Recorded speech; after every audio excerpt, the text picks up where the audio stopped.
के चोंच पर तुरंत गायों को बाहर किया, ग्वालों को बाहर किया। बलराम जी से कहा प्रभु अब इसका कल्याण कर दो, आज प्रकाश और नाम के देते का कल्याण कर दिया। बोल राधे राधे। अब तो कन्हैया प्रतिदिन गायों को चराने के लिए जाते, लेकिन इधर शाम को जब लौट के आते हैं तो कन्हैया को भूख लगती है। और आपने देखा होगा कछु लोगों की आदत होती है, जैसे 5 बजेंगे, जैसे मैं मास्टर साहब बैठे ड्यूटी से आए से भूख लगे, हाँ, तुरंत बोले महाराज कछु मिल जाए खावे को। अब ये भंडारों कछु लेट हो जाए सब बेचारे चले जाते ऐसे। इसी मेरे गोविंद ने कहा, मैं कन्हैया ने कहा कि अब तो मथानी फोड़नी है, अब तो मथानी फोड़ रहे। एक दिन क्या देखा, ललिता बोली कन्हैया बहुत मथानी फोड़ रहे हैं। सभी सखियों ने मस्त, किसी किसी के घर में 2 दरवाजे होते हैं, होते कि नहीं होते हैं? अब तो आजकल इतनी जनसंख्या बढ़ गई कि छोटे छोटे मकान हो गए, लेकिन किसी किसी के दरवाजे वो होते आज भी। एक दरवाजे से ललिता विशाखा चंद्रावती निकली मथानी को लेकर के, और एक दरवाजे से भीतर आकर के बैठ गई। श्री दामा ब्राह्मण है, बोला कन्हैया, बोले हाँ, बोले चली गई सखियां माखन बेचने के लिए मथुरा, चलो अब मथानी फोड़ दे। कन्हैया बोले बिल्कुल, सबको साथ में लिया बलराम जी को। गोपी के महल में गए, देखा कि सीके पे आज मथानी टंगी हुई है। और इसी सीके पे मथानी टंगी, और सीके पे मथानी को देख करके तुरंत सभी ने एक दूसरे का सहारा लिया और सबसे ऊपर कन्हैया को कर लिया। कन्हैया ने जैसे मथानी को देखा, उसमें घंटी टंगी है। घंटी से बोले प्रभु अरे घंटी तुम्हें बजना नहीं। बोले क्यों? बोले ग्वाल वाल भूखे हैं। घंटी बोली बिल्कुल प्रभु। और जैसे ग्वाल वालों को कन्हैया ने मक्खन खिलाया, ग्वाल वाल बोले प्रभु अब तो हम पूर्ण हो गए।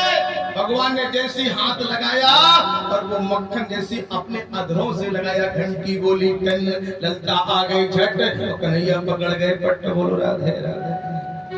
घंटी बोली प्रभु जब भगवान का भोग लगे और गरुड़ की घंटी न बजे तो भगवान को भोग स्वीकार नहीं है। मैं अपने बंधन में बंधी हूँ, जब आपके अधरों से मक्खन लगा मुझे बजना पड़ा।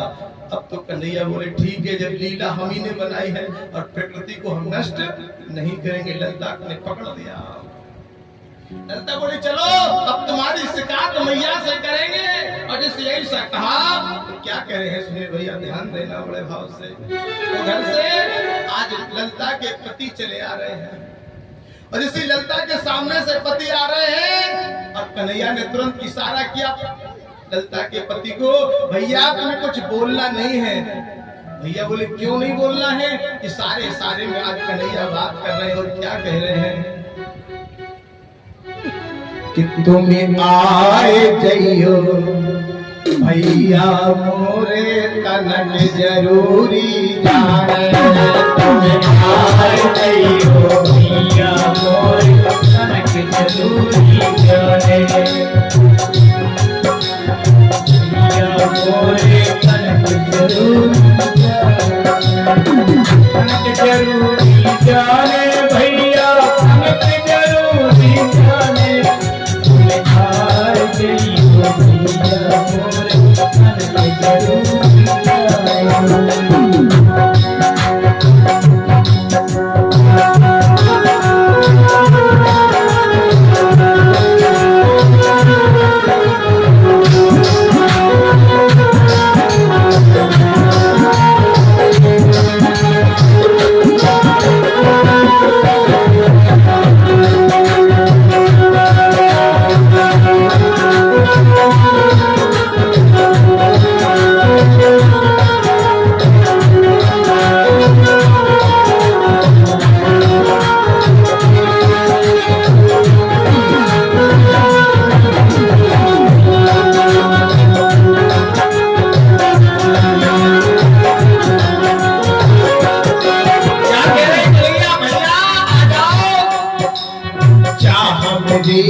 समझाए जइयो भैया मोरे तन पे जरूरी जाने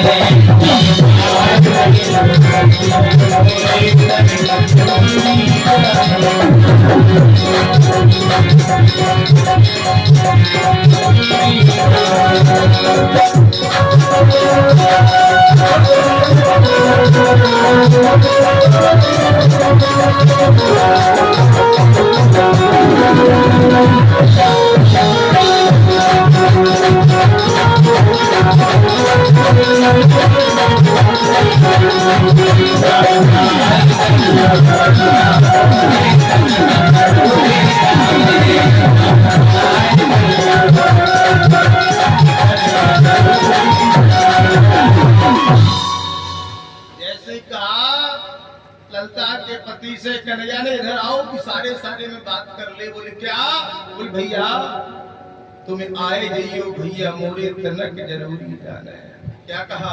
जा हमरी के कौना माने हमको फिर रही खेचे ताने समझाए जइयो भैया मोरे तनक जरूरी जाना है। काऊ काऊ की जबरदस्त होती में सुनती नहीं है अपने आ गया। जैसे तुरंत कहा आज ललता के पति को पीछे से बुलाया। ललता के पति कुछ बोलते कन्हैया बोले बोलना बिल्कुल नहीं, अगर बोल जाओगे तुम्हारी आवाज को ललता सुन लेगी, बोलना नहीं है बस। अब हाथों से सारे। तब तक कन्हैया बोले ललता सुनो ना, नरम नरम कन्हैया कहीं मोरक न जाए मोरी भैया। तुम मुझे मैया से शिकायत के लिए ले जा रही हो ना, और कहीं धोखे से कलाई मुड़ गई तो हमारी जगह तुम्हारी शिकायत हो जाएगी, तुम्हारी खुद डांट